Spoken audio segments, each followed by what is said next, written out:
All right, so I'm going to be going over double angle identities in this video. So here are your formulas. They're also in the formula chart that I gave you yesterday, or if it's online on Schoology. So what we're going to do is we're going to be given a trig ratio, and we're going to have to find what cosine of 2 theta is, or sine of 2 theta, depending on what quadrant we're in and what trig ratio they give you. All right, so let's see what that means in this first example. So they say if tangent theta is equal to negative square root of 7 over 5, and theta lies between pi over 2 and pi, find cosine of 2 theta. Okay, so the first thing you want to do is figure out what quadrant you're in. So here, they're telling you from pi over 2 to pi. So what quadrant is that? Pi over 2 to pi? What quadrant? It'd be quadrant 2, right? Because remember your unit circle. Here is 0. This is pi over 2. This is pi. 3 pi over 2. 2 pi. All right, so pi over 2 to pi would lie here. Okay, so we're in quadrant 2. Okay. All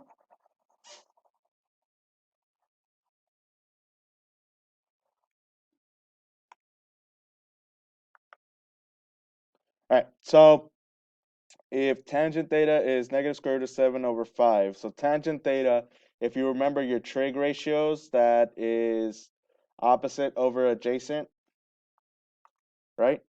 So opposite is square root of 7. The adjacent is 5. In order to find cosine 2 theta, we need to use one of the equations, right? We need to find either cosine and sine, or sine squared or cosine squared. So we do need to figure out what our hypotenuse is. And so we're going to do that using the Pythagorean theorem, right? So this is my hypotenuse, my h. All right, so c squared is equal to a squared, which is the square root of 7, plus b squared, which is 5. So square root of 7 squared plus 5 squared. Square root of 7 squared, what would that be? 7. And then 5 squared? Good. And then 25 plus 37, 32. Now, that's c squared, right? But then we have to take the square root. And so let's see if we can simplify that radical. So I'm going to divide by 2 to get 16. Divide by 2 again to get 8. Divide by 2 again to get 4. And then 4 is 2 times 2. So here I have one pair of 2's, another pair of 2's. So this is 2 times 2 square roots of 2, right? Whatever's not left circled goes inside. And then 2 times 2 is 4. So square root of 32 is 4 square roots of 2. So my hypotenuse is 4 square roots of 2. Okay, so now you can use any of the formulas for cosine of 2 theta, right? We're able to find either sine or cosine. So it's up to you, whatever we want to use. Let's just use, let's do sine. So the one that says 1 minus 2 sine squared theta. So cosine of 2 theta equals 1 minus 2 sine squared theta. So that means we have to figure out what sine theta is, right? Sine is opposite over hypotenuse. So that'd be square root of 7 over 4 square roots of 2. Now, normally we would try to rationalize this and whatnot, but since we're about to square it, let's worry about that until the very end, okay? So 1 minus 2, and so sine is the square root of 7 over 4 square roots of 2 squared.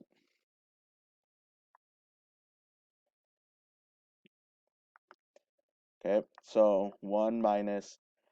So now let's square the inside. So remember, whenever you're squaring a fraction, you're going to square the top and then you're going to square the bottom. Okay, so so the top would be 7. What would the bottom be?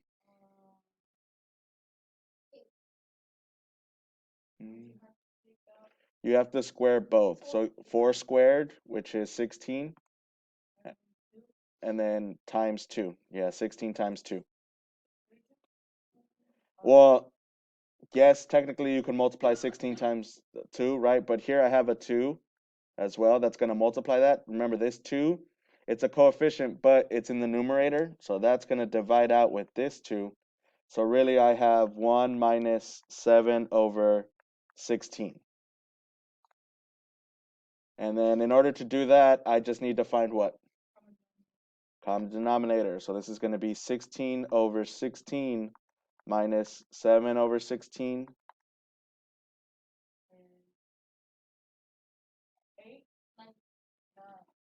9 over 16. So cosine of 2 theta is equal to 9 over 16. So really the only thing that's new is this portion right here. All of this we should be able to do, right? That was from the 4th 6 weeks. All right, good. Let's look at number 2. Okay, so if cosine theta is 4 over 5 and theta is between 3 pi over 2 to 2 pi, find sine of 2 theta. Now be careful, so they're asking for sine of 2 theta, not cosine. So sine of 2 theta, we need cosine and sine. So we do have to figure out what sine is. So again, we're going to need our triangle. And 3 pi over 2 to 2 pi, what quadrant would that be?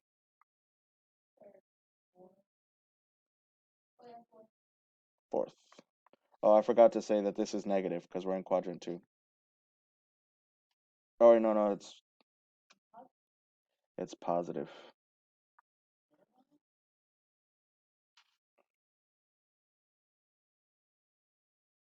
Okay. All right, yeah, because it's squared. I forgot about that. Okay. All right, so we're in quadrant 4, but I'm still just going to draw a triangle normally because I could figure out the positive and negative later. All right, so cosine is 4 over 5, so that means adjacent over hypotenuse. So the adjacent is down here at 4, and then the hypotenuse is 5. And so I need to figure out my either A or B, whatever you choose. So 5 squared is the hypotenuse plus, or is equal to A squared plus 4 squared. So 5 squared would be 25 is equal to A squared plus 16. Let's subtract 16 from both sides. 25 minus 16 is 9. And if we take the square root of 9, that would be 3. So this is our 3, 4, 5 triangle. Okay, so that means I can find sine of 2 theta, which is equal to 2 times sine theta cosine theta. So since we're in quadrant 4, cosine is positive, sine is negative, right? Quadrant 4. All students take calculus. Remember that? So quadrant 1, everything is positive. Quadrant 2, sine is positive. Quadrant 3, tangent is positive. Quadrant 4, cosine is positive. So that means 2 times sine of theta would be opposite over hypotenuse, right? Sine is opposite over well, not theta. Opposite over hypotenuse. SOHCAHTOA. So the opposite is 3. The hypotenuse is 5, but this is negative because we're in quadrant 4. Cosine in quadrant 4 is positive. Okay. And they give me cosine, so that's 4 over 5. And so now all we have to do is just multiply all of this. So 2 times 3 is 6. 6 times 4 is 24. Negative 24. And then 5 times 5 is 25. So sine of 2 theta is negative 24 over 25.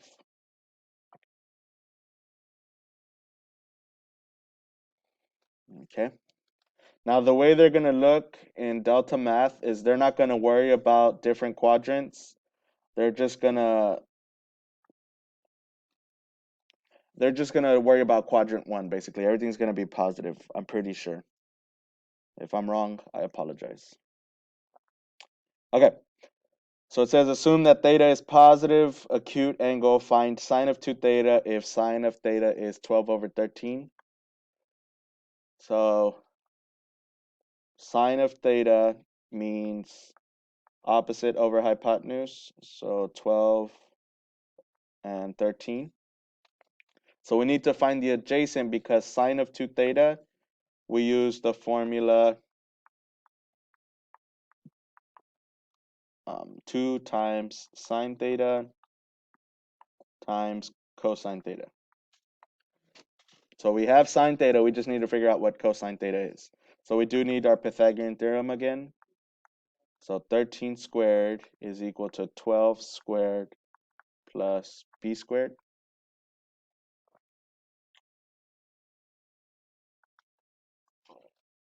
13 squared is 169. 12 squared is 144 plus b squared.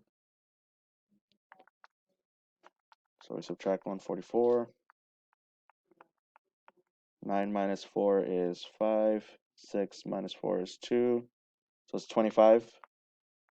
So this is going to be what? 5. Take the square root, 25.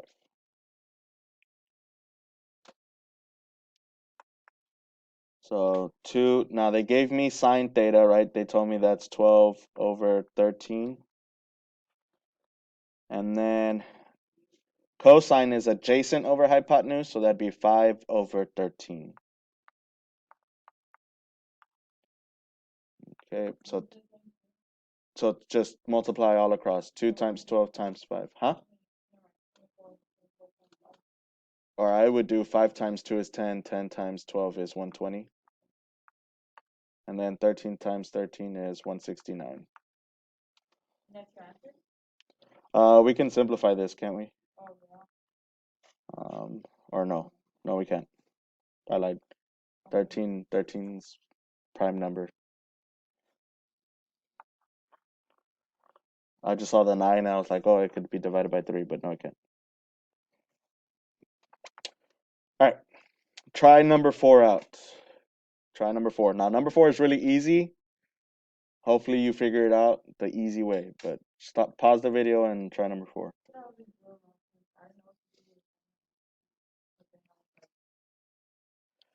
All right, so hopefully you did number 4 already. So this one's really easy because they give you sine and they're looking for cosine. So if you look at your formulas, you should use this middle one. That way you don't have to look for the hypotenuse, right? They give you sine. So all you have to do is just plug in the values. So here cosine of 2 theta is equal to 1 minus 2 sine squared theta, right? But they give you sine theta. So really, this is just 1 minus 2 times 3 over 5 squared. So 3 squared is 9. And 5 squared is 25. If you multiply 9 times 2, that's 18. So 1 minus 18 over 25. And then 1 we want to rewrite to 25 over 25 minus 18 over 25. And so 18 or 25 minus 18 would be 7. So my answer would be 7 over 25. So some of them are really easy. Some of them you do have to do a little bit more work to find the hypotenuse. That way you can find cosine and sine. So I will say this. If you are looking for sine of 2 theta, you will always need to do the triangle, right? Because you have to find sine and cosine. They won't always give you both. But whenever you're looking for cosine, more often than not, you might, or not more often, but you might be able to do without the whole triangle. That way you only have to look for sine or cosine, and they might give you sine or cosine. Okay? Anybody have any questions?